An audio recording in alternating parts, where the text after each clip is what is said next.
नमस्कार साथियों, एक बार फिर से आपका स्वागत है मेरे चैनल पर। आज हम एक मराठी कविता पर बात करेंगे जिसका नाम है बाई मी धरण। इसमें एक कामगार मजदूर स्त्री की वेदना है।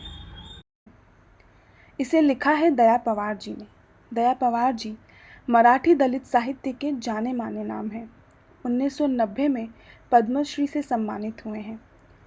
इनकी इस कविता को अलग अलग धुन में गीतबद्ध किया गया है। मुझे पर्सनली आनंद पटवर्धन जी का एक रेंडिशन है, वो बहुत पसंद है। वो यूट्यूब पर अवेलेबल है, ज़रूर सुनिएगा। मैं उसकी लिंक डिस्क्रिप्शन बॉक्स में डाल दूँगी। अब मुझे मराठी पढ़ना लिखना बोलना तो नहीं आता, पर ये कविता और इसका गीत मुझे बहुत पसंद आया, तो इसे समझने के लिए मैंने मदद ली अपने एक मित्र से जिनका नाम है विकास सूर्यवंशी। जिन शब्दों के अर्थ उन्हें भी नहीं आए, उन्होंने एक मराठी टीचर के वीडियो से पहले ये मराठी में समझी और फिर मुझे हिंदी में समझाई। उसके लिए मैं उनकी शुक्रगुजार हूँ। इसी कोशिश को मैं आप तक प्रेषित कर रही हूँ। तो कविता कुछ यूँ है कि बाई मी धरण धरण धरण बांधिते, माझं मरण मरण मरण कांडिते, कबाई मी धरण। जैसा कि मैंने बताया कि यह एक कामगार मजदूर स्त्री की कहानी है, उसकी वेदना है। इसमें वह अपनी सखी से बात कर रही है या सखी को संबोधित करते हुए कह रही है कि सखी, मैं बांध बांध रही हूँ या बांध बनाने का कार्य कर रही हूँ और इसमें मेरा मरण हो रहा है। झुंज मुंज ग झालं, पीठ जात्यात आटलं, कणी कोंडा ग कोंडा मी रांधिते, न बाई मी धरण। झुंझ मुंझ यानी कि सवेरा, जो एकदम अर्ली मॉर्निंग है, वो उस वक्त में उठ जाती है और जो चक्की है उसमें आटा पीस रही है।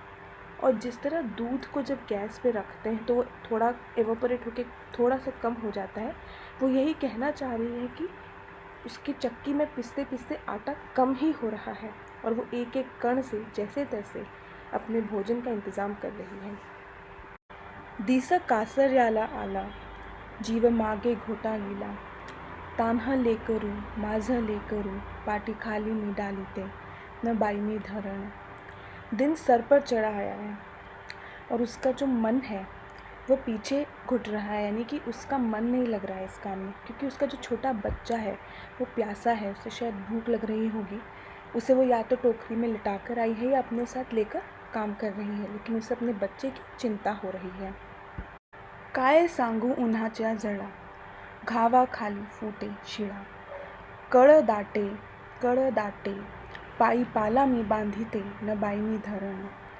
अब क्या कहूँ गर्मी की तपिश कैसी है कि घाव मात्र से ही पत्थर फूट रहे हैं, यानी कि केवल चोट करने भर से ही पत्थर टूट रहे हैं और वही पत्थर अब उसे चुभ रहे हैं और इसीलिए उसने पैरों में पत्ते बांध लिए हैं, यानी कि भरी गर्मी में और चुभते हुए पत्थरों के बीच में उसके पैरों में चप्पल भी नहीं है।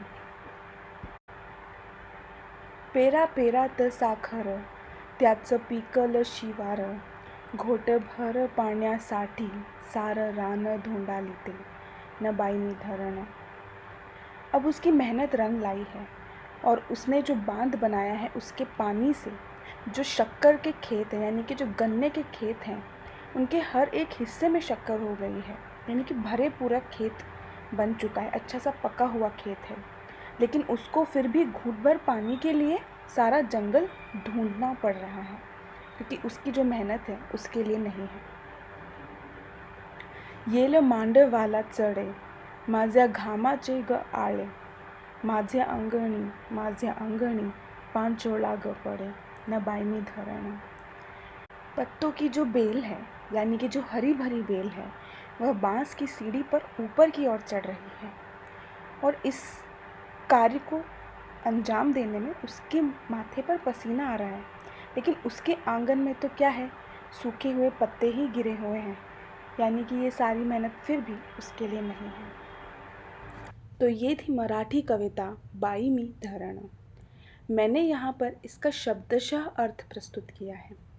अगर सूक्ष्म स्तर से सोचेंगे तो इसके अर्थ और भी गहरे हैं।